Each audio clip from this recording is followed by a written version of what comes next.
പരമാനന്ദൻ നായർക്ക് കൽക്കട്ടെ പോണ്ടതല്ലേ, സമയം കളയണ്ട, കുട്ടിയെ വിളിച്ചോളൂ. വിശാലാക്ഷിയെ അവളെ ഇങ്ങോട്ട് അയക്കേ. മടിച്ചിൽക്കഥ ആലോചിച്ചിരിക്കഥ കടന്നൂര് വേഗം വേഗം തീരായി. ഇയാൾക്ക് എന്താ വട്ടുണ്ടാ? ഞാൻ പറഞ്ഞില്ല മുതലാളി, പരമാനന്ദൻ ചേട്ടൻ ആളൊരു എന്താണ് ഒരു രഹസ്യ വർത്തമാനം?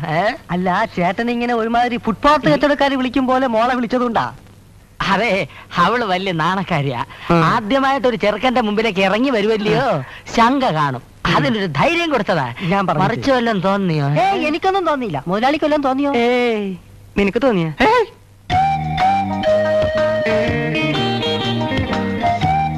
അതെ, വന്നല്ലോ, കാണുക. ഇനി കണ്ടില്ല എന്ന് പറയരുത് മോളെ. ചായ സ്ട്രാങ് തന്നെയാണല്ലോ. ഇതിൽ മായയില്ല, മന്ത്രമില്ല, മായ ജാലമില്ല. ടീ ടീ അതിനിക്കൂടെ തവണ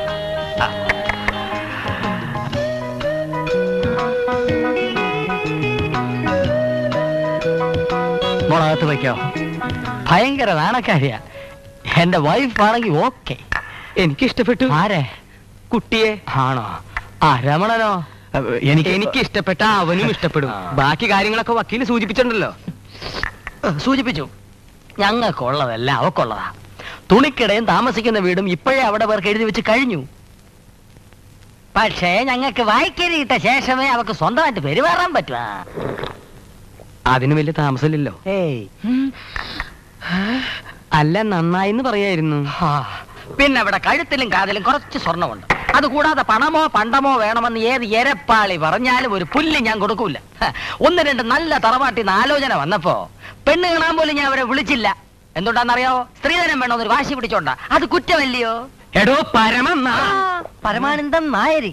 എടോ പരമാനന്ദൻ നായരെ, തന്റെ കയ്യിൽ നിന്ന് 1-2 ലക്ഷം രൂപ കിട്ടിയിട്ട് എനിക്ക് അവിടെ കഞ്ഞി വെക്കേണ്ട കാര്യമൊന്നുമില്ല.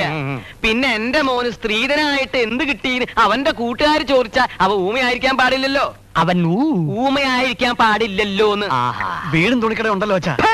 മിണ്ടായിരിക്കടാ. കാരണന്മാര് സംസാരിക്കുന്നിടത്ത് നിനക്കെന്ത് കാര്യം? അല്ല മുതലാളി, അപ്പൊ നമുക്കിതങ്ങ് ഉറപ്പിക്കല്ലേ? ഉറപ്പിക്കല്ലേ?